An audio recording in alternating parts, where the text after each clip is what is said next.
Advocate विजय कुमारजींनी सांगितल्याप्रमाणे या संमेलनाचं सगळ्यात मोठं जर देण काय असेल तर या दोघांची उपस्थिती आहे असं आपण सगळ्यांनी मानायला हरकत नाही। सर बसा, आता एकच अध्यक्ष भाषण होणार आहे, बसा सर। आदरणीय बोरगावकर साहेबांनी एक सूचना आपल्या सगळ्यांना केली की संविधानाच्या संबंधाने आपण या ठिकाणी विचार केला पाहिजे। बोरगावकर साहेब, नवीन शैक्षणिक धोरणामध्ये उच्च शिक्षणामध्ये जेवढे विद्यार्थी येत असतील त्या सगळ्या विद्यार्थ्यांच्यासाठी द्वितीय सत्र, ज्याला आपण सेकंड सेमिस्टर म्हणतो, त्यामध्ये संविधानाचा अभ्यास करणं बंधनकारकच करण्यात आलेला आहे। कारण मी सिनियरला शिकवायला आहे आणि मला सांगताना अभिमान वाटतो की त्याचाच धागा दोरा पकडून म्हणा किंवा DK सरांनी मला धानोऱ्याला संविधान महोत्सवामध्ये 15 वर्षापूर्वी वक्ता म्हणून बोलवलं होतं, ते माझ्यामध्ये उतरल्यामुळे म्हणा आतापर्यंत रामकृष्ण बदने या YouTube चॅनलवरती मी संविधानावरची 10 व्हिडिओ अर्ध्या तासाचे टाकलेले आहेत आणि सगळं संविधान मला या महाराष्ट्रातल्याच नाही तर देशात आता हे सगळीकडे संविधान कंपल्सरी केलेलं आहे, तिथपर्यंत हिंदी हा विषय माझा अध्यापनाचा असल्यामुळे पोहोचवण्याचा संकल्प केलेला आहे। आणि बोरगावकर सरांची ही सूचना तुम्ही आणि मी आपण सगळ्यांनी आपल्या आयुष्यामध्ये उतरवावी अशा प्रकारची सुरुवातीलाच अपेक्षा व्यक्त करतो। खरं तर वाचून मला बोलण्याची सवय नाहीये, परंतु अध्यक्षीय भाषण करताना एक संकेत असा आहे की इकडं तिकडं जाऊ नये म्हणून खूप मोठं 6 पेजेस तेही मी माझ्याच व्हॉट्सअपवर टाईप करून त्याच्या या प्रती काढलेल्या आहेत, तर त्या आपल्या समोर ठेवतो। कृपया की याच्यातनं काही विचार देण्याचाही प्रयत्न आहे, ज्यांनी संयोजन केले त्यांच्या प्रती कृतज्ञता व्यक्त करण्याचा प्रयत्न आहे। त्यामुळे जरा लांबणार आहे, पण लांबलं तरीही अध्यक्षाचं असल्यामुळं आपण सगळ्यांनी गोड करून घ्यावं अशा प्रकारची आपल्याकडनं अपेक्षा व्यक्त करतो। प्रिय साहित्यप्रेमी बंधू भगिनींनो, मुकनायक वाचनालय मांजरम तालुका नायगाव व सप्तरंगी साहित्य मंडळ नांदेड जिल्हा यांच्या संयुक्त विद्यमाने 6वे जनसंवाद राज्यस्तरीय ग्रामीण साहित्य संमेलन आज दिनांक 22 फेब्रुवारी 2026 रोजी मांजरम तालुका नायगाव येथे मोठ्या थाटामाटात संपन्न होत आहे। राजे छत्रपती शिवरायांचा जन्मोत्सव आपण सध्या सर्वत्र साजरा करतो आहोत, त्याची पार्श्वभूमी या साहित्य संमेलनाला आहे। छत्रपती शिवरायांनी आपल्या कार्यकाळात ज्ञान, संस्कृती आणि कलेला महत्त्वाचं स्थान दिलं। त्यांनी आपल्या प्रशासनाला सुव्यवस्थित करण्यासाठी साहित्याचा वापर राज्यकारभाराचे नियम आणि सामाजिक सुधारणांसाठी केला, तर राजांनी मराठी भाषेला सर्वाधिक महत्त्व दिलं। मराठी साहित्य शास्त्र आणि संस्कृतीला ते सतत प्रोत्साहित करीत राहिले। त्यांनी आपल्या सैन्याला व विविध कर्मचाऱ्यांना मराठीतून आदेश देण्यास प्राधान्य दिलं। त्यांच्या दरबारात कवी, लेखक व कलाकारांना जागा होती। अशा जाणत्या साहित्यावर प्रेम करणाऱ्या राजाला मी सर्वप्रथम अभिवादन करतो। या संमेलनाचं उद्घाटन नायगाव येथील प्रसिद्ध उद्योजक माननीय बालाजी बच्चेबाजी यांच्या हस्ते झालेलं आहे।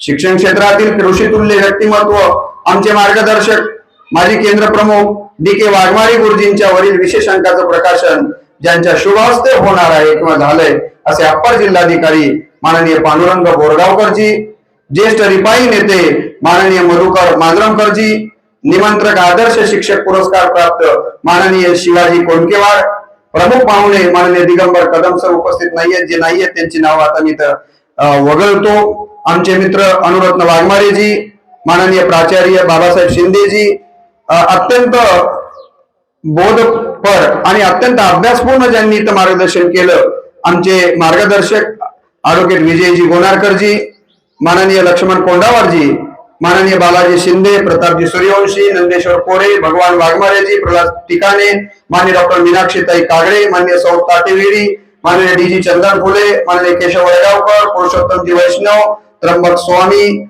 माननीय हौसाजी वारगडे, आमचे मित्र चळवळीतील अग्रेसर व्यक्तिमत्व माझे मार्गदर्शक नागोराव डोंगरे सर, माननीय गणपत गायकवाडजी, माननीय सटवाजी माचनवार, अक्षरोदय साहित्य मंडळाचे कार्याध्यक्ष माननीय सदानंद सपकाळेजी, संमेलन आयोजक एक धडपड व्यक्तिमत्व माझे मित्र जीवन मांजरमकरजी, सप्तरंगी साहित्य मंडळ जिल्हा नांदेडचे संस्थापक अध्यक्ष आमचे मित्र माननीय अनिरुद्ध वाघमारेजी, आमचे दुसरे मित्र याच मंडळाचे कार्याध्यक्ष साक्षीपी समीक्षक प्रज्ञानधर ढवळे सर, राज्य उपाध्यक्ष माननीय पांडुरंग कोकुलवारजी, राज्य सचिव कैलास धुतराज, कार्याध्यक्ष शंकर गच्चे, राज्य उपाध्यक्ष मारुती कदम, नांदेड जिल्हा अध्यक्ष तथा माझे आवडते विद्यार्थी रणजित गोनारकरजी, नांदेड उपाध्यक्ष मान्य राहुल लोदळेजी, नांदेड जिल्हा सचिव चंद्रकांत कदम, राज्य महिला कार्यकारिणीच्या राज्याध्यक्षा रुपालीताई वागळे, ज्योती परांजपे, प्रतिभा पांडे, विद्या अळणे, अनिता जाधव, भाग्यश्री आसोरे, ज्योती लापशेटवार, अलका मोगटकर, अंजली हिंगोले, ज्योती पतिंगराव, मुकनायक पुरस्काराचे मानकरी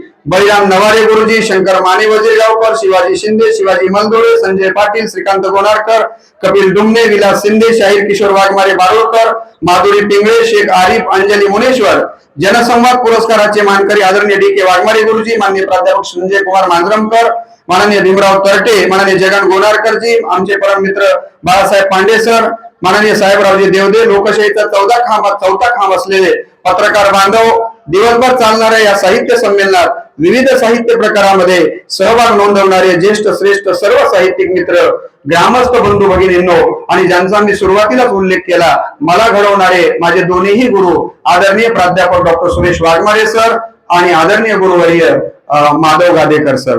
मी सर्वप्रथम आयोजन समितीचे मनपूर्वक आभार मानतो की ज्यांनी माझ्यासारख्या एका सामान्य साहित्यिकाला या संमेलनाचा अध्यक्ष होण्याचा बहुमान दिला. हा सन्मान मी मनपूर्वक स्वीकारतो व आपण टाकलेला हा विश्वास पूर्ण करण्याचा प्रामाणिक प्रयत्न करतो. यापूर्वी या मंडळाकडून 5 ग्रामीण साहित्य संमेलन विविध ठिकाणी पार पडली आहेत, ज्यामध्ये ज्येष्ठ साहित्यिक अध्यक्ष म्हणून राहिले आहेत. ज्यात प्रथम संमेलन गोनार तालुका कंधार येथे घेण्यात आलं, ज्याच्या अध्यक्षस्थानी अनुरुद्ध वाघमारेजी होते. द्वितीय संमेलन जवळा देशमुख तालुका लोहा येथे घेण्यात आलं, अध्यक्षस्थानी माननीय प्राध्यापक डॉक्टर राम वाघमारेजी होते. तृतीय संमेलन माहूर येथे घेण्यात आलं, अध्यक्षस्थानी माननीय अनंत राऊत होते. चतुर्थ संमेलन मुदखेड येथे घेण्यात आलं, अध्यक्षस्थानी माननीय डॉक्टर जगदीश कदम सर होते आणि मंचावर उपस्थित असलेले 5व्या संमेलनाचे अध्यक्ष मातूर या ठिकाणी घेतलेल्या प्राध्यापक डॉक्टर गजानन देवकर होते. तीच ज्ञान व कर्म परंपरा सांभाळण्याचा मी प्रामाणिक प्रयत्न करेन, असेही आपणास सुरुवातीलाच अस्वस्थ करतो. मी गेली 33 वर्ष साहित्याच्या क्षेत्रामध्ये जी काही धडपड करतो आहे, काही देण्याचा आणि अधिक जाणून घेण्याचा प्रयत्न करतोय, त्याचाच हा सन्मान आहे असं मी मानतो. नायगाव या तालुक्याला तशी मोठी साहित्य परंपरा आहे. हा तालुका साहित्याच्या दृष्टिकोनातून नांदेड जिल्ह्याच्या केंद्रस्थानी आहे. नायगाव तालुक्यात व शहरामध्ये प्रसाद बन महाराज, दत्त संस्थान कोलंबी, मांजरम शाळेचे मुख्याध्यापक म्हणून काम केलेले कोलंबीचे व्यंकटराव कुलकर्णी उर्फ त्रिवेणी कुमार, रातोडीचे आमचे साहित्य क्षेत्रातील मार्गदर्शक दामा बेंडे सर, नरसीचे भगवानरावजी विलवंडे सर, शाहीर तथा नाटककार दिगू तुमवारजी, दुगावकर शिंदे गुरुजी, ज्यांनी नायगाव शहरामध्ये साहित्य चळवळ चालवली, ते भारतभूषण गायकवाड सर, देगावकर सर, नव्या पिढीतील बालाजी पेटेकर. नांदेड जिल्ह्यामध्ये प्रामुख्याने जे साहित्य क्षेत्रामध्ये पुरस्कार दिले जातात ते फक्त नायगाव तालुक्याचीच देण आहे. प्रसाद बन होटाळकर पुरस्काराचे प्रमुख डॉक्टर अच्युत बन हे होटाळा तालुका नायगावचे आहेत. मातोश्री काही केवळबाई मिरेवाड राज्यस्तरीय पुरस्कार दिले जातात, ते देखील नायगाव मध्ये दिले जातात. त्याचबरोबर पूज्य साने गुरुजी वाचनालय कुंडूरच्या वतीने देत असलेले पुरस्कार नायगाव तालुक्याचेच आहेत. देगाव तालुका नायगाव नगरीमध्ये दर दिवाळीला ज्ञानदीपाची दीपावली मंचावर उपस्थित असलेला माझा साहित्यिक मित्र आदरणीय प्राध्यापक डॉक्टर हनुमंत भोपाळे सर हे देतात, तेही नायगाव तालुक्याचेच. व्यंकट आनेराय असतील, आमचे साहित्यिक मित्र वीरभद्र मिरेवाड असतील, माझे विद्यार्थी प्राध्यापक डॉक्टर शंकर राठोड, प्रदीप पाटील, प्राध्यापक दत्तात्रय धनजे, प्राध्यापक वाल श्रीमंगले, ज्यांच्या आई या ग्रंथाला मी प्रस्तावना देखील दिलेली आहे.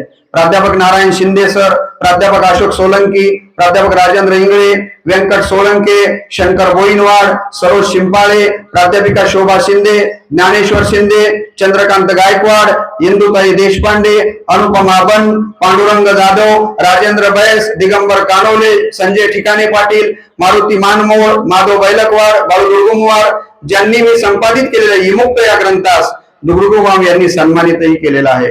गोविंद कवळे, यापैकी काही साहित्यिक स्थलांतरित झाले तर काही काळाच्या पडद्या आड गेले, परंतु साहित्य कृतीमधून नायगाव तालुक्याचं साहित्य विश्व या लेखकांनी समृद्ध केलेलं आहे.